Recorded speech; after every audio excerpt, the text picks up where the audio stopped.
La iglesia rica pero pobre.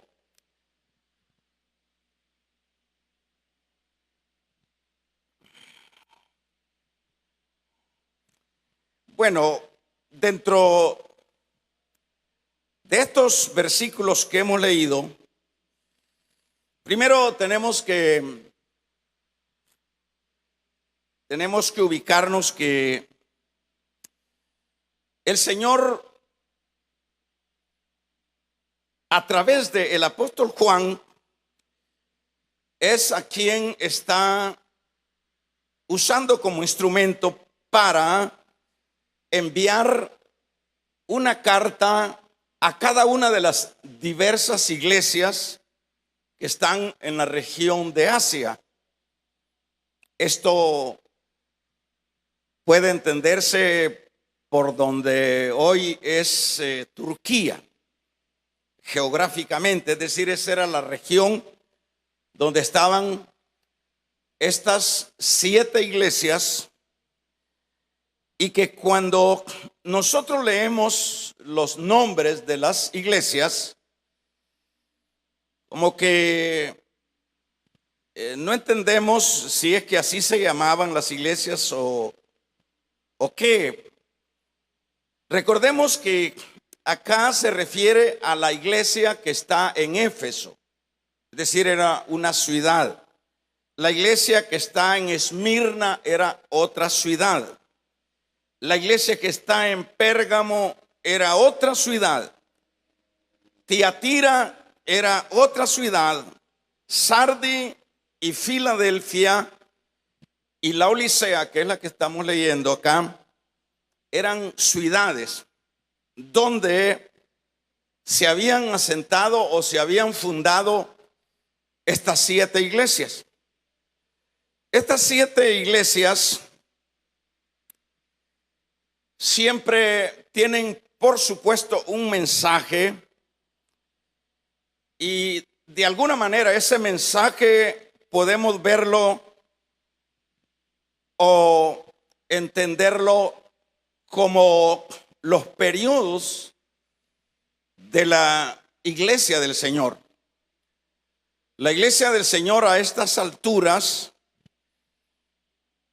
tenemos ya 2000 años de que la iglesia inició en estas regiones. Por supuesto, inició allá en Jerusalén, pero se extendió a estos lugares ya de lo que eran ciudades o regiones del imperio romano. Estas 7 iglesias, dentro de los mensajes que nos está dando el Señor en ello, como decíamos, son los diversos periodos de la iglesia. Por ejemplo, la iglesia de Éfeso es un periodo que duró por lo menos unos 100 años. Y luego declinó y sucesivamente se vienen levantando los diferentes periodos. Y en este caso, ¿verdad? En el caso de la iglesia de Laodicea, estaríamos hablando de el periodo último de la iglesia, que es esta iglesia de Laodicea, es la representatividad de la última iglesia, que en este caso seríamos nosotros.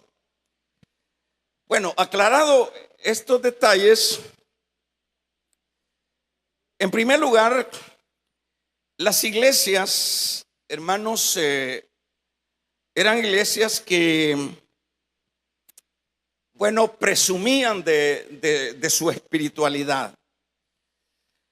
Presumían de su espiritualidad porque, pues, no había mucha, diríamos, contaminación que pudiera haberles afectado en ese inicio, ¿verdad? Porque siempre cuando el creyente inicia dentro de la vida espiritual, pues siempre es alguien que absorbe lo de Dios, que tiene una inocencia espiritual, es sin pretensiones, sin malicia.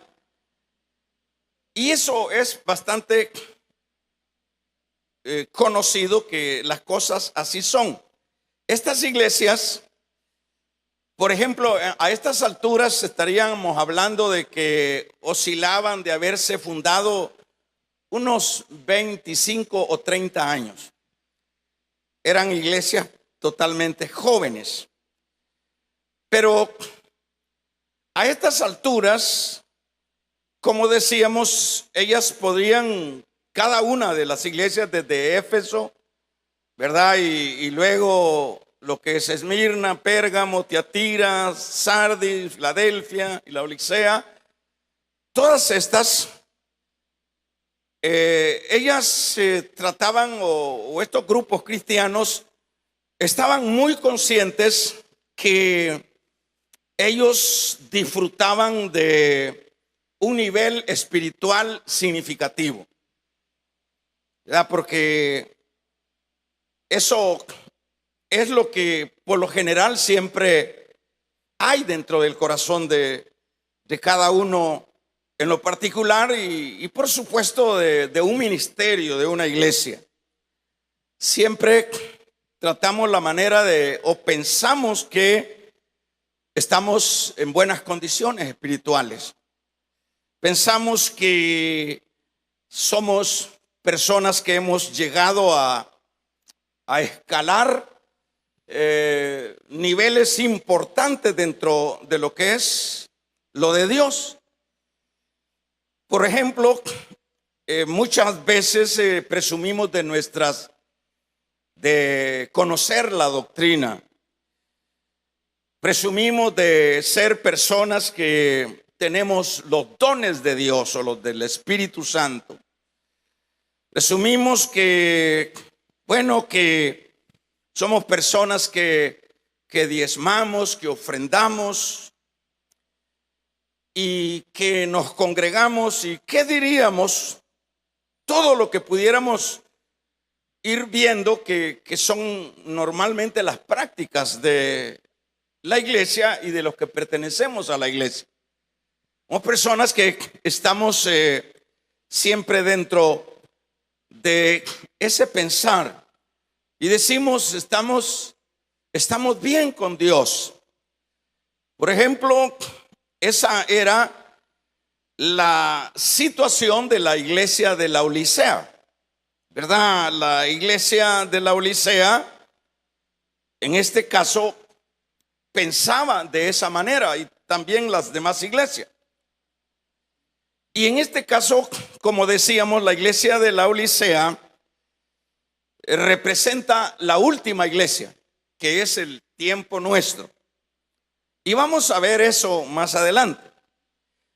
Pero claro que el asunto acá es que no solo representa la iglesia contemporánea, sino que esta iglesia de la Odisea también representa a los creyentes contemporáneos individualmente hoy día, ¿verdad? Donde sucede lo mismo.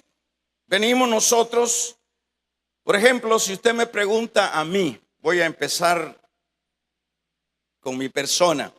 Si usted me pregunta a mí si yo soy un buen cristiano, si yo soy fiel a Dios, si yo amo a Dios, si usted me pregunta a mí, ¿qué piensa que yo le voy a contestar?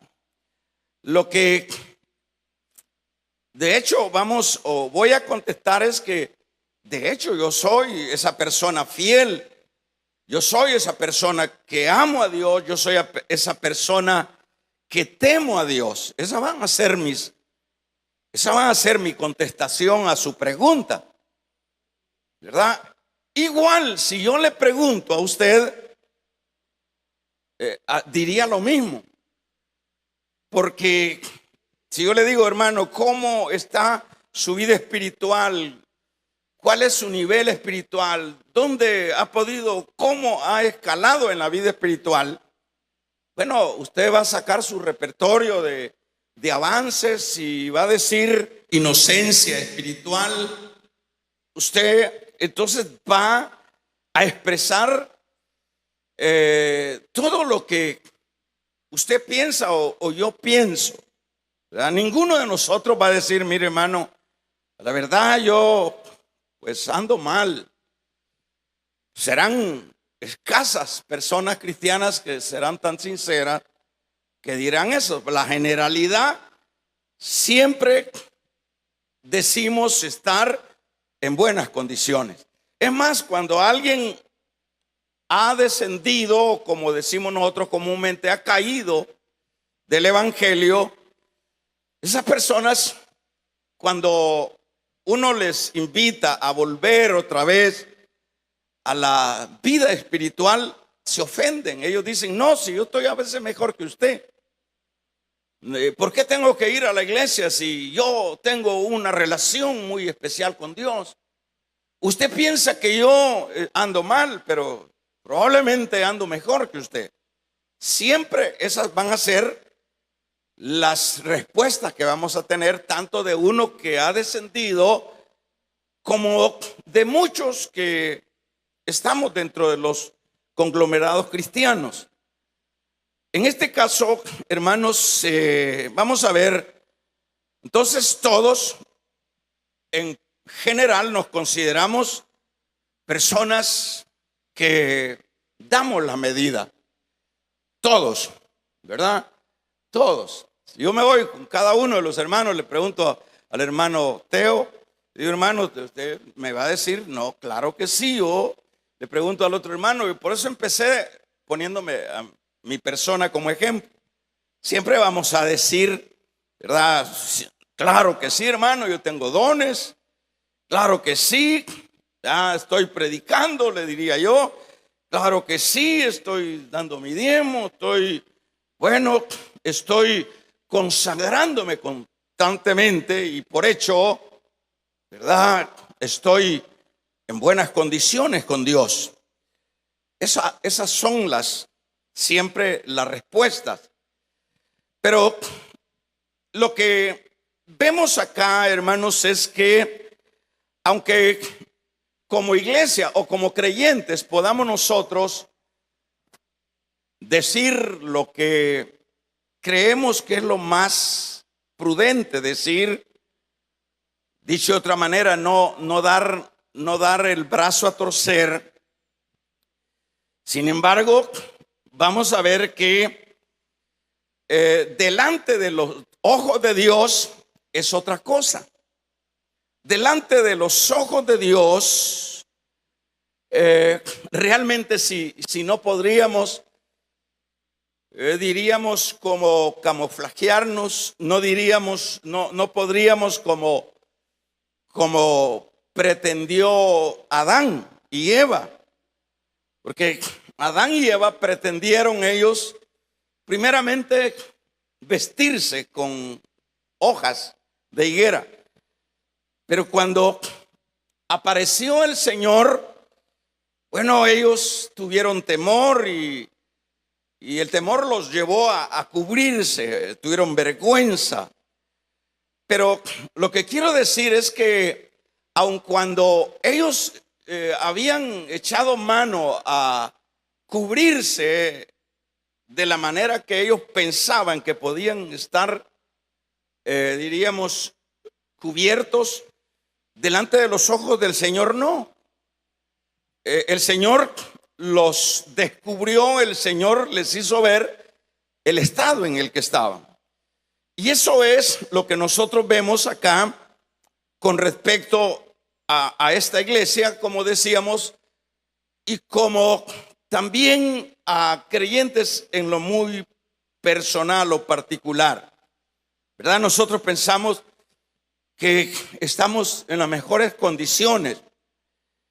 Puede ser, ¿verdad?, que nosotros lo creamos así, o puede ser que haya orgullo y digamos, yo soy así y yo estoy bien y punto, ¿verdad? Pero lo que estamos viendo esta mañana es que delante de los ojos de Dios, hermanos, a la verdad, Él nos ve de otra manera. Eso es lo que nosotros vemos acá en el versículo número 15 del cual leíamos. Fíjese, acá dice el verso número 15, fíjese bien, yo dice, conozco tus obras. Vaya, hombre. Pero esta era una iglesia que jamás iba a decir que las cosas andaban mal delante de Dios. Es una iglesia que más bien se está jactando de las riquezas espirituales que ella posee. Es una iglesia que está diciendo: yo soy rica, yo no tengo necesidad de nada. ¿A qué se está refiriendo esta iglesia de la Odisea? Se está refiriendo que tiene todas las riquezas espirituales de Dios, una jactancia. Está diciendo, sin duda está diciendo, conozco la doctrina. Sin duda está diciendo, tengo los dones. Sin duda está diciendo, soy una iglesia que ora, soy una iglesia que ayuna, soy una iglesia que estoy alineándome dentro de lo justo y de la justicia de Dios, ¿verdad? Que eso es lo que nosotros estamos viendo en este caso. Estamos viendo a una iglesia, pero el ojo de Dios ve otra cosa. Y eso es lo que leíamos. Dice: yo conozco tus obras, que ni eres frío, fíjese, ni eres frío ni caliente. Entonces, fíjese bien, le dice, supuestamente ellos decían: yo tengo, pues sí, estoy encendido en el espíritu, yo estoy en las esferas espirituales más significativa, mejor que el otro, mejor que aquella otra. Yo soy el que estoy allá arriba. Sin embargo, fíjese, el ojo de Dios le dice acá: yo conozco tus obras. Y tú te estás jactando, ¿verdad? Porque el hecho de que está hablando de lo frío y de lo tibio, es todo lo contrario. Sin duda estaban pensando ellos, esta iglesia, en ese juego espiritual. Esta iglesia estaba pensando en esa entrega, en esa que estaba disfrutando de la riqueza de Dios, de la riqueza espiritual. Pero viene y le dice: no, yo conozco tus obras, que ni eres frío ni caliente. Entonces viene, le dice el Señor: ojalá fueras frío o caliente. Porque el asunto dentro de los ámbitos de Dios o de la vida cristiana, no hay intermedios. Dentro de la vida cristiana no pueden haber puntos medios, ¿verdad? Dentro de la vida espiritual, bien uno se va a un solo lado o se va al otro lado, pero tiene que irse bien a uno o al otro, pero no se puede quedar en el centro. Pero la vida espiritual no permite puntos céntricos. La vida espiritual, bien, por eso es que le dice acá, bien podría ser caliente o frío. Tienes que tener una identidad. Tienes que ser una cosa o tienes que hacer otra cosa.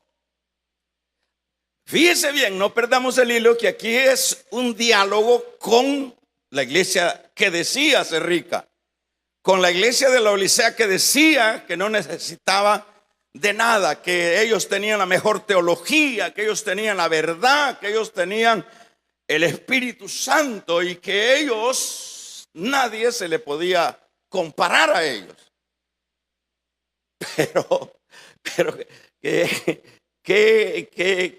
situación esto, ¿verdad, hermanos? Cuando yo veía esto, me ponía así a reír, ¿verdad? De lo que muchas veces nosotros pues nos pasa exactamente lo mismo. Entonces uno pretende, uno presume, pero viene el Señor a esta iglesia y le dice, yo te conozco bien. No hemos visto ese tipo de personas nosotros que presume de su vida espiritual, que ora no sé cuánto tiempo, que ayuna unos 40 días y un día más que el Señor, que ha leído la Biblia no sé cuántas veces en la semana, y hay de ese tipo de gente. Pero fíjese bien que el Señor le dice a esta iglesia, y esto por supuesto lo vamos asociando, como decíamos, tanto individualmente como colectivamente a la iglesia del Señor, que es exactamente la iglesia contemporánea. Entonces, fíjese cuando le dice el Señor, yo conozco, fíjate todo lo que estás diciendo. Fíjate tú lo que estás diciendo. Cuando vas a la iglesia, sí, a la verdad que ¿quién va a dudar de tu espiritualidad? ¿Quién va a decir lo contrario? Pero el Señor dice, pero fíjate que yo te conozco a ti. Yo conozco tus obras. ¿Verdad? Yo conozco tus obras. Y hay un problema que te lo digo, y es que por lo menos deberías de ser frío o caliente, pero no tibio. Tibio es mediación. Deberías de ser de un lado, es decir, a un extremo o al otro extremo, pero no te puedes quedar en el centro. Y esta era la condición de la iglesia de Laodicea. Y por supuesto yo no estoy hablando de nosotros, ¿verdad? En un sentido de que será también el caso nuestro. Tal vez sí en otras iglesias, ¿verdad? Que hay mucha gente que no está del todo identificado con lo que es lo de Dios, sino que está en el intermedio. Pero el Señor no acepta ese cristianismo. El Señor, aquí nosotros lo estamos viendo. Acá lo estamos viendo. Por eso es que allá el Señor dijo, no se le puede servir a dos señores, porque se aborrecerá a uno y se amará a otro. Es decir, no hay céntricos. Entonces acá le dice, yo te conozco. Tú hablas de grandezas espirituales, pero yo te conozco. Ojalá fueras frío. Dice de otra manera, ojalá fueras a este extremo o al otro extremo, o fueras, como lo dice acá, frío. Pero ¿qué es lo que está diciendo? Pero cuando eres tibio y no frío ni caliente, te vomitaré de mi boca. Imagínense, mire hermano, esto es interesante, esto que estamos viendo acá. Esto es interesante. ¿Por qué? Porque este mensaje, por supuesto, fue para una iglesia que inició hace 2000 años, pero que es la misma iglesia que luego que han pasado 2000 años sigue dentro del caminar de Dios. Y en este caso el Señor tanto ha venido corrigiendo a esta iglesia suya para que su iglesia pueda determinar su posición. Su iglesia debe de determinar su posición, ¿verdad? ¿En qué sentido? La iglesia debe de no quedarse en el punto de en medio o de intermedio, o en el punto, diríamos, de la mitad. La iglesia tiene que tomar una decisión si vamos a ser seguidores de Él, o si somos seguidores de Él, tenemos que hacernos totalmente a un extremo. No se puede quedarse acá. Lo que hizo, se me viene a la mente lo que hizo Ruth cuando ella tenía que tomar una decisión. La decisión de si regresar a su lugar con su gente, con sus ídolos y con todo lo que ella tenía en Moab, pero ella tomó una decisión. La decisión que ella tomó no era una decisión tibia. La decisión que ella tomó fue una decisión extrema. ¿Me está escuchando, verdad? De un amén los que todavía están despiertos. Regálele una ofrenda de palma al Señor. Aleluya. Entonces, ¿qué es lo que sucede? Aquella mujer se determinó. Esa es como una figura. No se pudo haber quedado. Y la otra también se determinó. La Norfa también se determinó. No dijo, yo me voy para mis santuchos.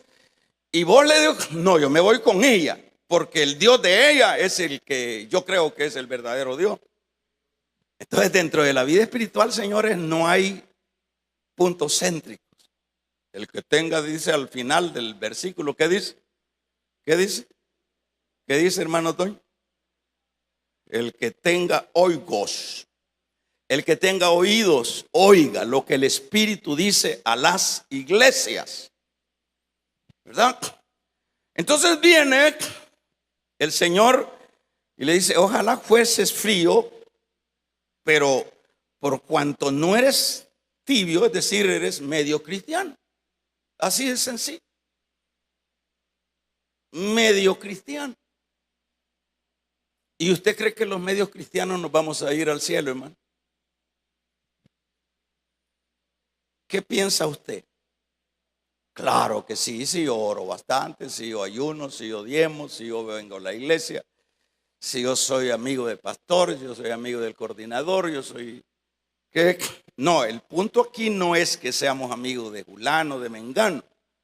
El asunto es que aquí el Señor a esta iglesia pretenciosa le saca una radiografía y le dice, mira, tú dices que eres rica, tú dices que, entienda, no lo pongamos en el campo económico. Ellos están diciendo riquezas, tenemos todo lo de Dios, somos bendecidos en Dios, tenemos los dones, sabemos doctrinas, sabemos teología, etcétera. Tú dices que eres rica espiritualmente, lo voy a decir de esta manera. Pero yo conozco tus obras. Y el problema tuyo es que no eres frío ni eres caliente. El problema tuyo es que estás en lo frío, en lo de en medio. Entonces viene y le dice, ojalá fuera frío o tibio, porque de lo contrario te vomitaré de la boca. Siempre yo no tengo tiempo para poder explicar cómo era el asunto de la Odisea, el asunto del agua. Había un asunto que de ahí, pues, donde se vierte esta escritura, que el agua no era ni fría ni caliente, era una agua que tenía problemas para consumirla, tenía muchos metales. Entonces, pero no voy a detenerme en esto, sino que voy a seguir. Entonces dice, porque tú dices, yo soy rica y me he enriquecido y de ninguna cosa tengo necesidad. Wow, toda esta iglesia dice, yo no tengo necesidad de nada, ni de congregarme, porque yo en mi casa, yo oro en mi casa. Y ahora ya en las redes, ahora ya no necesito ni andar yendo a las iglesias, ¿verdad? Ahora vamos a ver, vemos acá que Dios ve. Ahora, la gran pregunta es, fíjese bien, hermano, oiga lo siguiente, póngale atención a esto. Si no es con usted, no se preocupe, pero si es con usted, ¿verdad? Como hemos dicho algunas veces, agáchese, ¿verdad? Entonces, lo que nosotros vemos acá es por qué hubo un cambio. Oiga esto, ¿por qué hubo un cambio de esta iglesia que por supuesto es una iglesia que empezó bien, porque siempre empezamos bien. ¿Por qué hubo un cambio? ¿Por qué hay un cambio? ¿Por qué tenemos a una iglesia que sin duda empezó como empezó la de Éfeso, con el primer amor? Pero ¿por qué ahora es una iglesia jactanciosa? Es una iglesia que se jacta de sus alcances espirituales. Entonces, esto es lo que se da, o por lo cual se dio esto es, hermanos, cuando sacamos a Dios de nuestra vida congregacional o de nuestra vida espiritual individual. Cuando creemos que ya nosotros somos los másteres, que creemos que ya nosotros somos los campeones y que ya no necesariamente se requiere de lo de Dios. Entonces, ¿por qué es que allá más adelante le dice, yo estoy a las puertas? Lo habían sacado. Mire, hermano, uno cuando presume mucho, cuando se cree demasiado espiritual, cuando cree que ya sabe todo y que ya no hay nada que aprender, realmente estas actitudes son las que están sacando a Dios de ecuación. Están sacando a Dios. Entonces, ¿por qué es que esto se da? Porque habían sacado a Dios. Entonces, muchas veces nosotros tenemos que tener mucho cuidado, hermanos. Tenemos que tener mucho cuidado si el Señor está con nosotros todavía. Amén. Debemos de tener mucho cuidado si el Señor está en nuestra casa, si está en nuestro entorno, si el Señor va con nosotros, si el Señor nos acompaña. Tenemos que tener, por eso yo he dicho que la vida espiritual es una vida de cuidado. No es una vida alocada, no es una vida de que lo que salga. La vida espiritual es un cuido. Vamos a regalarle ofrenda de palma al Dios de la gloria. Aleluya. Es un cuido, ¿verdad? Es un cuido. En este caso, entonces, ¿por qué se da? Porque muchas veces, ya tiempos, se ha ido Dios de nosotros. ¿Qué es lo que le pasó a Saúl? ¿Cuál fue el inicio de Saúl? El inicio de Saúl fue humildad.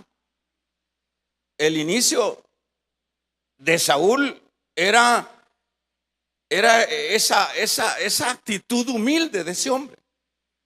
A tal grado, fíjese bien, era un muchacho que estaba bajo la cobertura de su papá. Él ya era un viejo, no era un cipote, Saúl. Pero estaba, fíjese, diríamos los principios ahí, viéndolos en la vida de Saúl. Le dice, papá, vaya hijo, vaya a buscarme las asnas. Y no le dice no, porque está bajo su cobertura. Y eso indica que está bajo de principios, ¿verdad? Valores. Pero cuando Saúl lo ungen como rey, él no andaba buscando reino. Saúl a buscar la sana, pues, nunca anduvo buscando. O sea que uno viene a la vida espiritual en esa inocencia, no viene buscando uno fama, no viene buscando nada. Saúl no andaba buscando reino, pero allá le dieron el reino. Lo ungió Samuel y luego dice la Biblia que empezó, se introdujo con los profetas y decían, y empezó a hablar lenguas, lo bautizó, o sea, el Espíritu Santo cayó sobre él. Allá lagunas que aparecen allí. Bueno, entonces el Espíritu Santo bautizaba. El Espíritu Santo en el tiempo antiguo venía sobre la persona y luego se iba. No es como en el caso nuestro, que se quedó para con nosotros para mientras estamos en esta tierra. Entonces a Saúl, pero imagínense, cae el Espíritu del Señor y empieza a hablar lenguas, decía, habla profecías, decía la Escritura. Y cuando dijeron, te vamos a poner la corona, Saúl, ¿qué sucedió? Saúl no lo hallaban al muchacho que lo habían ungido para rey. ¿Y qué se hizo el muchacho? Y bueno, eso es como, bueno, ¿qué se hizo la novia? Hay que buscar la novia porque ya no podemos dejar de llevar el casamiento adelante. Entonces vamos a buscarlo, y lo hallaron metido en unos asuntos ahí donde él no quería sacar la cara. Lo coronaron, pero lo que le quiero decir, así fue el final de Saúl. No, final de Saúl se volvió soberbio. Qué triste, ¿verdad? Empezar bien y terminar mal. Damos un amén. Entró por la puerta, pero ya no salió por la puerta. Su orgullo, a tal grado que, por último, aquel hombre que había profetizado con los siervos profetas, ese hombre ahora lo ha poseído un demonio. Y ese hombre, hermanos, en su angustia está buscando la manera de cómo recibe una respuesta de parte de Dios, y habla por Tumín y por Turín, y hermanos, que eran unas piedritas que usaban los sacerdotes, que cuando en ese tiempo eso usaban, ¿verdad? Acuérdense, esas piedritas, la que estaba a la derecha, si se ponía verdecita, era que el Señor hacían la oración y todo eso. Y si la piedrita se ponía verde, la de la derecha, estaba diciendo Dios sí. Estaba dando el ok el Señor. Y sucesivamente la otra piedrita, ¿verdad? Entonces Saúl consulta el Tumín y el Turín y nada. Consulta los profetas que tendría por ahí y nada. Y buscó hablar con Dios y nada, ¿verdad? Nada. Y usted sabe, bueno, Dios lo abandonó. Samuel estaba llorando, ay, que no sé qué. Le dijo, no, le dijo, ya no llores por él, le dijo el Señor. Ya yo lo deseché. ¿Por qué lo desechó? Hermanos, porque en este caso Saúl pues no se había mantenido. No se había mantenido. Pero lo que le quiero explicar a continuación es que es lo mismo que sucede con la iglesia de Laodicea. La iglesia de Laodicea sucede que, ¿cuál es la razón por la cual esta iglesia ahora es presumida? ¿Por qué esta iglesia es fantasiosa? ¿Por qué esta iglesia es vanagloriosa? Porque, hermanos, habían sacado a Dios. Cuando uno en lo personal es orgulloso, cuando uno en lo personal, damos un amén, es vanidoso, es interesado, hermanos, sacamos a Dios de nuestro entorno. Y eso es lo que había sucedido. ¿Por qué ya no estaba Dios? Por eso es que él le dice, yo estoy a las puertas. ¿Qué quiere decir eso? Lo habían sacado. ¿Por qué se había salido el Señor? Porque el Señor, hermanos, es el Dios de paz. Porque el Señor es el Dios de amor. Porque el Señor es el Dios de justicia. Porque el Señor es el Dios de orden. Vamos a regalarle ofrenda de palmas al Dios de la gloria.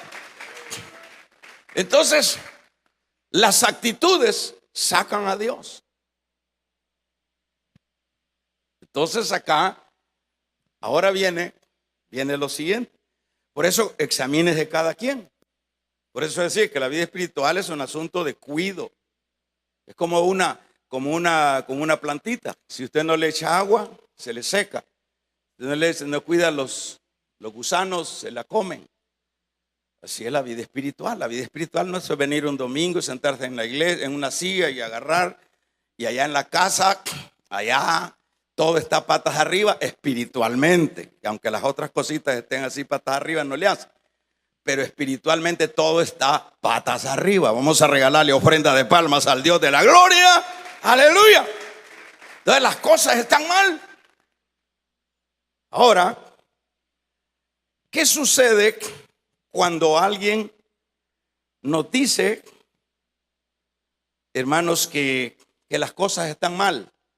¿Qué sucede cuando a alguien nos dice que las cosas están mal? Muchas veces a mí, de allá el hermano Mauricio me dice, mire, anda el saco mal trabado. A veces la esposa le dice, anda mal peinado. Hey, lavate la boca, porque fíjate que andas ahí, se te ve algo ahí. Mira, amarrate bien eso, no sé qué. Bañate, porque hay un... ¿Quién es? ¿Por qué le dice la persona eso al otro? ¿Por qué se lo dice? Le hago la pregunta. ¿Porque lo odia o porque lo ama? ¿Por qué se le dice? Peinate, lavate, abotonate. ¿Por qué le dice? Porque es una persona que quiere el bien del otro. Sencillamente. Entonces, en este caso, eso, pero ¿qué sucede? Aquel que cree que eso más bien es una ofensa, en lugar de verlo de la mejor manera, entonces se molesta. Y eso es lo que hace, por supuesto, el Señor, hermanos, ¿verdad? ¿Qué es lo que hace el Señor? En el versículo número 18, le dice el Señor, en el versículo 18 del 3 de Apocalipsis, le dice, por tanto, yo te aconsejo que de mí compres oro refinado en fuego para que seas rico y vestiduras blancas para vestirte y que no se descubra tu vergüenza de tu desnudez y unjas tus ojos con colirio ¿para qué dice? Para que veas. Ahora, ¿qué es lo que estamos viendo acá? El Señor lo han sacado, pero el Señor sigue, hermanos, sigue luchando con su iglesia. El Señor es decir, el Señor nos asintió en su hábitat, lo sacaron porque el Señor es delicado, acuérdense.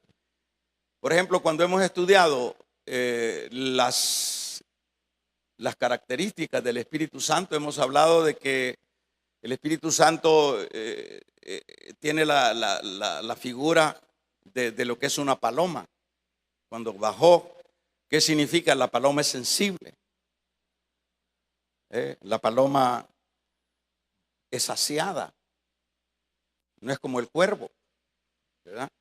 Entonces eso nos dice el cuidado que tiene que tener cada creyente, tanto en su relación con Dios, ¿verdad?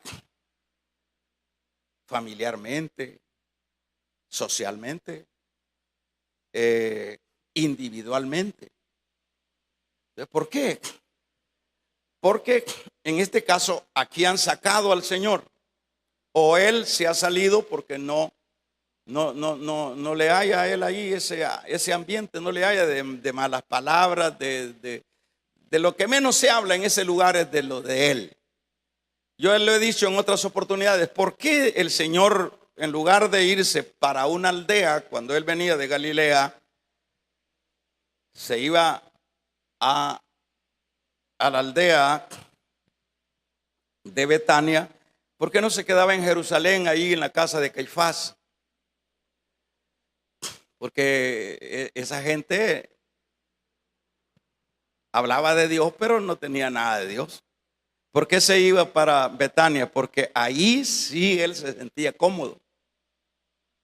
Por eso le digo, hay que andar con mucho cuidado con la vida espiritual. No, hombre, que no sé qué, que estos son cuadrados, que estos son legalistas. Bueno, lo que usted piense, pero la Biblia está bien clara. Entonces, ¿qué pasa? ¿Qué sucede?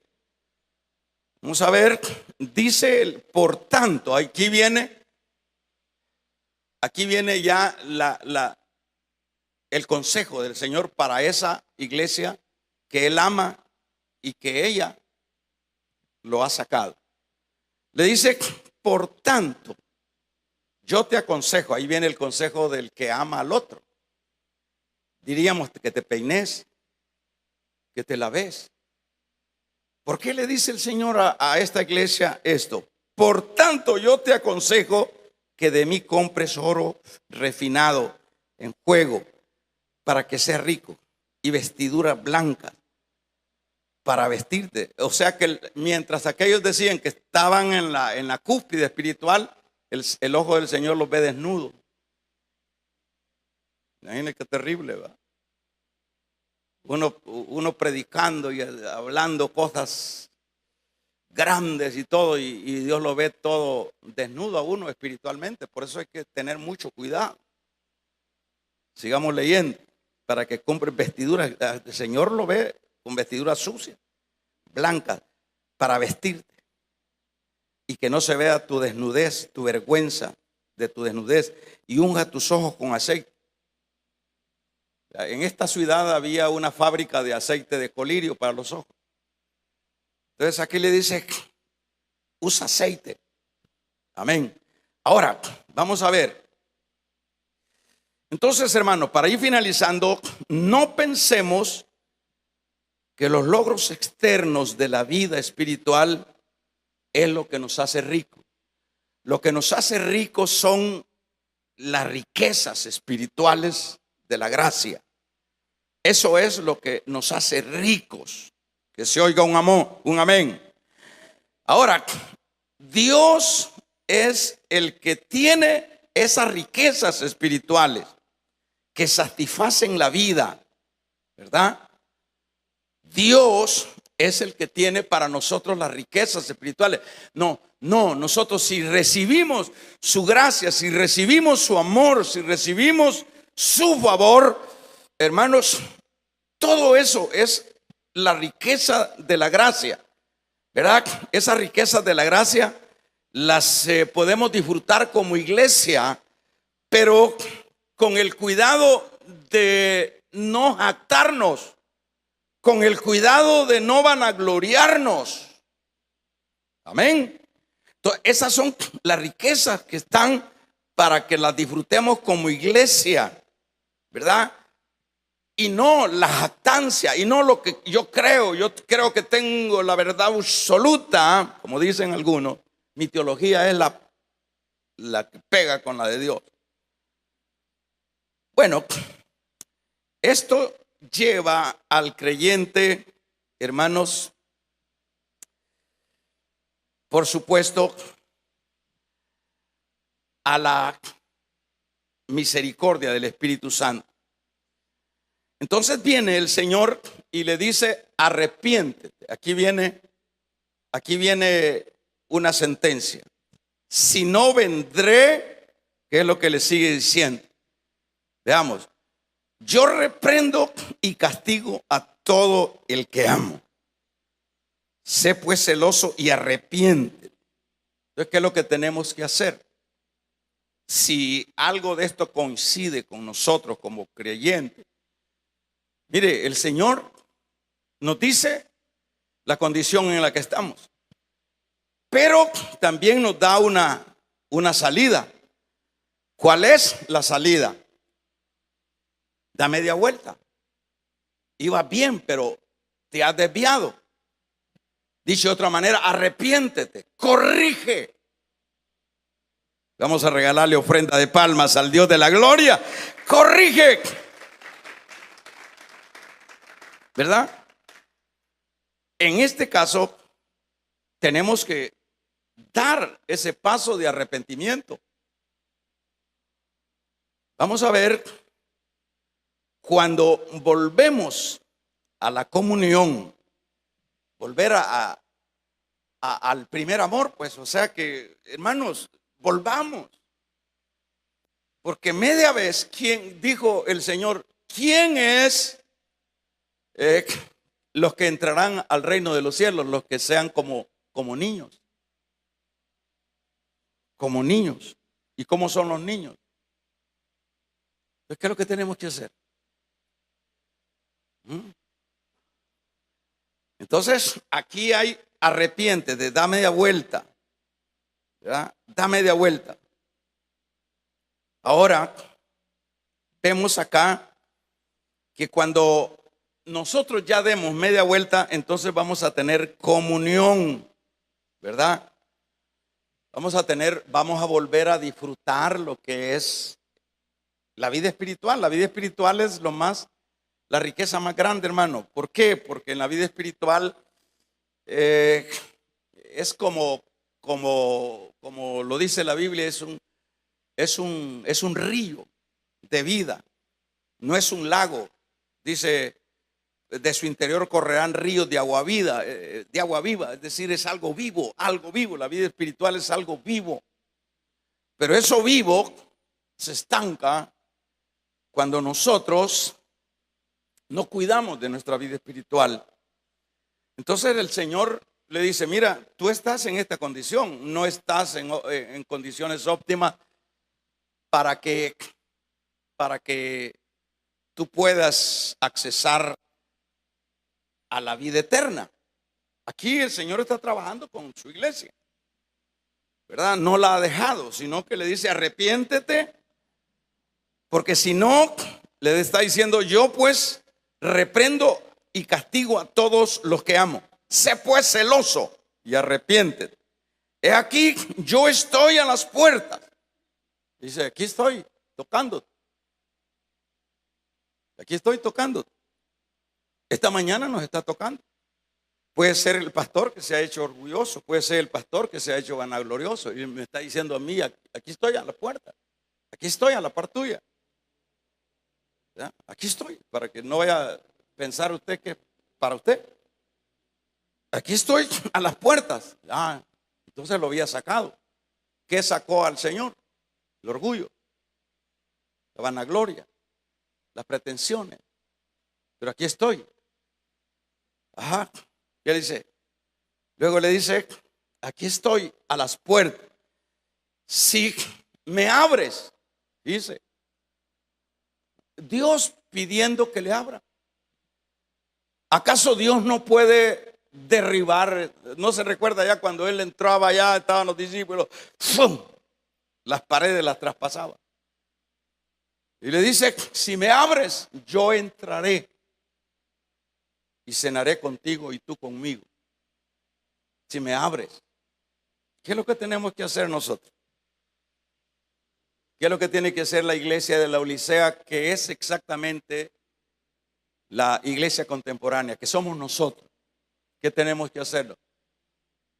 Cambiar, arrepentirnos, agacharnos, ser humildes, ¿verdad? Porque aquí estoy a las puertas, toco. Eso es lo que dice. Y luego dice, el que venciere, mire, el que venciere reinará conmigo, estará conmigo, así como yo vencí, estoy al lado de mi Padre. Entonces la promesa para la iglesia sigue firme hasta este día. Entonces quiere decir que si por lo menos yo me bajo del sicómoro donde estoy, de mi nube, donde ando, me bajo, ¿verdad?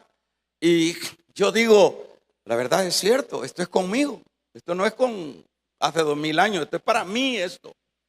Yo soy el que he pensado que soy el cristiano maravilla, pero a los ojos de Dios estoy desnudo, a los ojos de Dios estoy con los ojos secos, a los ojos de Dios soy un miserable espiritual. ¿Qué es lo que tengo que hacer? Arrepentirme. ¿Qué beneficio trae el arrepentimiento? me hace vencedor. Y los vencedores van a estar con Él en el cielo. Cierra tus ojos.